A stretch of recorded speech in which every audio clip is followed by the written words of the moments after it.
સુરતના શહેરના મબેલા હજીરા બ્રિજ પર ગત રાત્રે આશરે 9 વાગ્યાના સમયે ગંભીર માર્ગ અકસ્માત સર્જાયો, જેમાં 55 થી 60 વર્ષીય બચુભાઈ મેઘાભાઈ વસૈયાનું ઘટનાસ્થળે મોત થયું.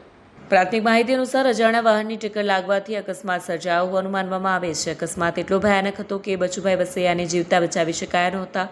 ઘટનાની જાણ થતાં આસપાસના લોકોમાં ભય અને અફરાતફરીનો માહોલ સર્જાયો. માહિતી મળતા જ પોલીસ તાત્કાલિક ઘટનાસ્થળે પહોંચી અને તપાસ હાથ ધરી. મૃતદેહને કબજે લઈને બીજા દિવસે સુરત નવી સિવિલ હોસ્પિટલ ખાતે પોસ્ટમોર્ટમ માટે ખસેડવામાં આવ્યો. મૃતક બચુભાઈ વસૈયા દાહોદ જિલ્લાના ઝાલોદ તાલુકાના વેલપુરા ગામના રહેવાસી હતા.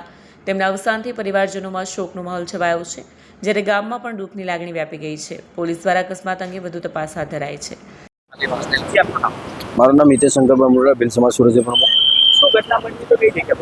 ઘટના ગઈકાલે રાતના એસકે નગર બ્રિજથી લઈને આફવા રોડ ઉપર, સર્વિસ રોડ ઉપર મુંબાનપરી વાટિકા છે.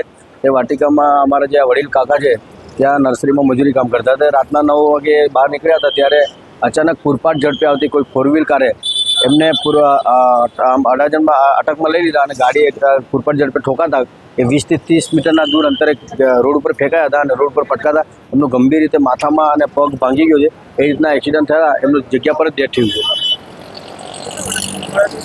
વર્ષ એમની ઉંમર છે કે અંદાજે 55 થી 60 વર્ષની અંદરમાં એમની ઉંમર છે. વતન એમનું ઝાલોદ છે, વેલપુરા ગામના છે. તાલુકો ઝાલોદ, વેલપુરા ગામ અને દાહોદ જિલ્લાના છે.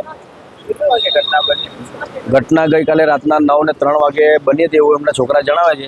જેથી કરીને સમાજના આગેવાન તરીકે અમારી એક જ માંગ છે કે પરિવારને જે તે 4 વ્હીલ ગાડીવાળા ઠોકી કે સીસીટીવીના આધારે ધુમ્મસ પોલીસ અમને 4 વ્હીલવાળાને અને માલિકને અટક કરે અને કાયદેસર કાર્યવાહી કરીને અમારે જે પણ વળતર છે એ વળતરની માંગ સાથે અમે પરિવારને આશ્વાસન આપવા આગેવાનો અહીંયા.